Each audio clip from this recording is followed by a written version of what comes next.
Hey guys, Tucker here with another 1/18 scale car review. Now this is a 1962 Ferrari 250 GTO in 1/18 scale built by Bburago, which is an Italian company, which I kind of, when I first heard of Bburago and how many models that they made, and that they made Ferraris mainly, I expected a little more quality.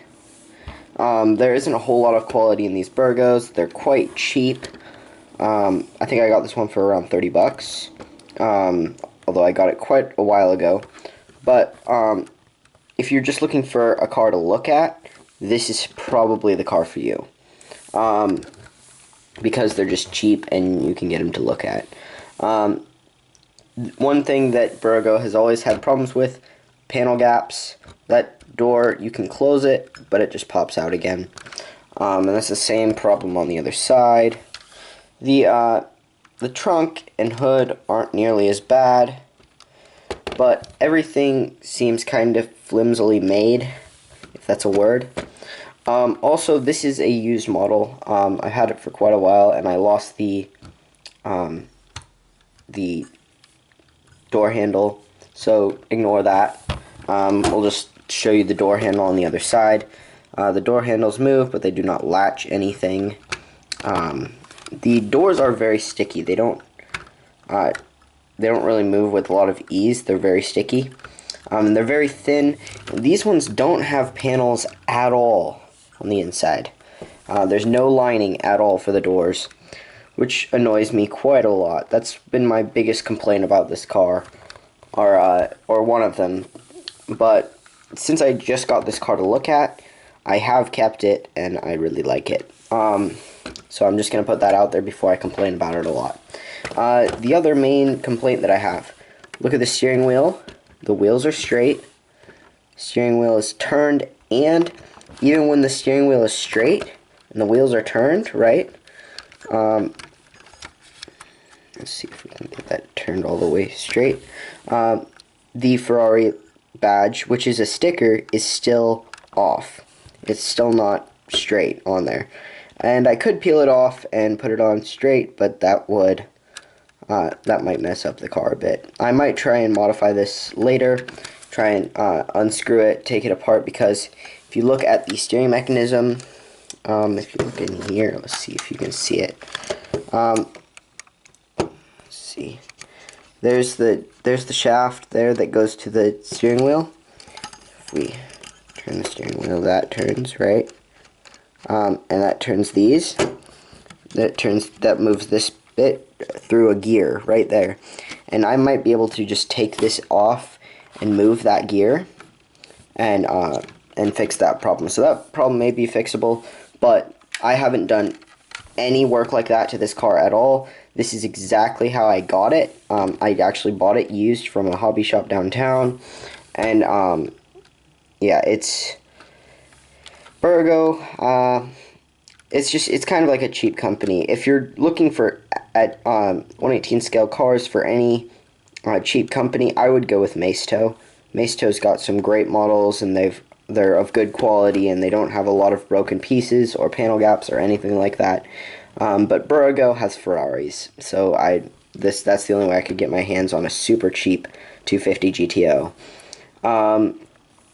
Now, let's actually take a look at some of the features the car has. We'll start with the back. The tail lights, another complaint I have. This is a little bit lighter of a red than the top one, but realistically on the actual car, it's red then orange then red. It's really a more orange color. This is completely red, which is a little bit annoying. The tailpipes are plastic. Most pieces on this car are plastic. It's really only the outer shell and the doors that are metal. Everything else on the car is plastic. So only really the red parts are metal. The license plate, I've never really liked license plates on 1/18 scale cars, but this is kind of realistic. This is actually modeled after an actual 250 GTO in real life, but it is a sticker. I have not messed with it. It was crooked when I first got it.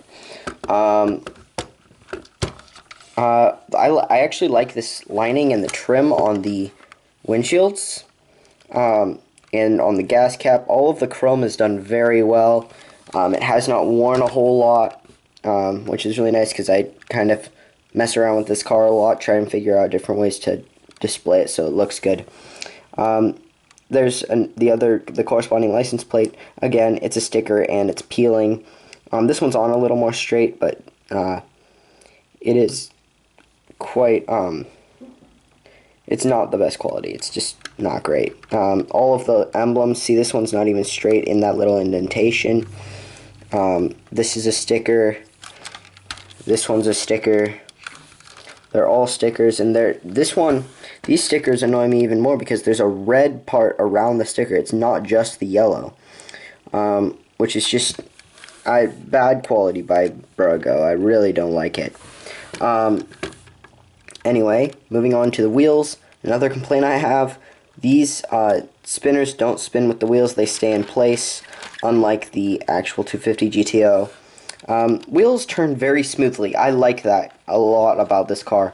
With the steering wheel, the wheels turn extremely smoothly. What I don't recommend doing is turning the wheels like this, because this is run on a gear. This piece is run on a gear. So if you turn it from here, it's not really meant to do that. So I would turn it always with the steering wheel if you want them turned. It does not have windows or a trim around where the window would be. So that annoys me a little bit, but I think it actually looks fine from afar. And it's realistic just to have the doors without a trim up and around, right? So overall, the exterior of the car actually looks very good. Especially viewing it from afar like this, I think it looks amazing. If we move around to the front of the car is a lot better than the back. This plastic trim and the Ferrari logo in the middle are very good. Don't mess with that. It's very fragile. I have not broken it yet, but I have come close a few times. Try not to hit it. Be very careful with it. The little fog lights, they're just chrome pieces of plastic. They're not that exciting. The headlights are probably one of the strongest features on this car. They are done extremely well and with extreme detail, which I like a lot. They just look absolutely amazing. These vents are all open and they don't have caps to close them. The real 250 GTO has caps that close them, but on most 118 models you don't really expect that. The real car would also have caps here. The caps look a bit like that when they're closed. That one does not open, which annoys me quite a bit. As far as opening this front hood, a lot of people, I never figured this out. I figured you just pulled these out to open this. What you do is you just kind of have to slide them to the side. It's going to feel like you're breaking them, but you probably won't. They're a little movable and flimsy, and then you just turn the car upside down, and that opens up. The engine in this car is amazing. There's so much depth and detail to this vintage V12. It just looks amazing, and you can even view it from the bottom. We'll keep that open so there's a little bit of light, but there's so much detail, so many different pieces, and it's just unbelievable how much detail is put into this engine. It just looks so good. Having seen a 250 GTO in real life, I didn't see this body. I saw the rebodied version, which was also a 1962, but it was a different body. But the chassis and the engine were all the same on that one. It was just a different shell, basically. So seeing this car in real life and seeing it as a model makes it even more impressive how much detail is put in. There is a rear wheel, same size, same everything. It has the rubber tire and everything in the back here. That means there's no storage space whatsoever, really, except for right behind the passenger and the driver. But that does not come out. This does not come out. So that's a little bit annoying. And there's there's no trim, there's no lining on this cover. I wouldn't really expect it, but it'd be nice if there was. Just a little indentation there for the latch. It's nothing, it's not even painted really. It'd be nice if it was chrome like the rest of the latches, but it's not. The exhaust, I think, looks very good, actually. There's a lot of detail put into it. If you look at the whole bottom of the car, it looks amazing. One thing that annoys me, again, being a car guy like myself, on the bottom of the car, right up in here, it just says Ferrari GTO.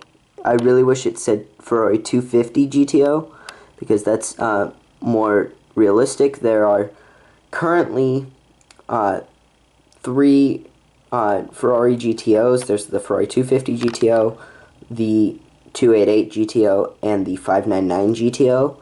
I'm sure there are more to come out in the future, but it's nice that it says 1962. That makes it a little more specific. But this is a Ferrari 250 GTO, and I really wish they had said the whole name on there. But that's just me being picky. It's Bburago logo, all that stuff. There's a lot of detail on the whole engine and drivetrain and everything. It looks great. I absolutely love the mechanics that have been modeled in this car. So overall, the car isn't that bad. It's all of the pieces that I've complained about have been cosmetics. One thing, another quick little bit, those pedals are about the least amount of detail I've ever seen in any pedal in any car. And this does move around, just don't move it around a whole lot or very forcefully, because it will break. But the interior actually doesn't look too bad. It's quite realistic to the real thing, having seen the real thing. Although everything is either, all of the chrome is plastic and all of the dials and gauges and stuff are a sticker, which is a bit annoying. But overall, not that bad of a car. It's quite cheap. You can get them online for between 20 and 40 bucks. That's what I've seen. I haven't looked in a while, but when I was looking at these before I found this one, they were about 20 to 40 bucks without shipping. And then this one I found at a hobby shop for about 30 bucks. So overall, not that bad of a car. The Ferrari 250 GTO by Bburago in 1/18 scale. If you're looking for one with more detail and a little more quality, I would go for a Hot Wheels Elite or a BBR, but those are going to run you a lot more money. For this price, this is probably the best model. So thanks for watching. Please subscribe. Stay tuned for more videos. Go watch my other videos on my channel. Subscribe to my other 2 channels. I have TF Supercar Films, so you can see some of these cars in real life in a professionally edited video. And go check out Tucker Fellows, which is me. That is my main channel. That is just, you can see raw footage and featured footage of all of these cars that you see on this channel in real life. So thanks for watching. Subscribe, like the video, leave comments and questions. I'll be happy to answer them. And until next time.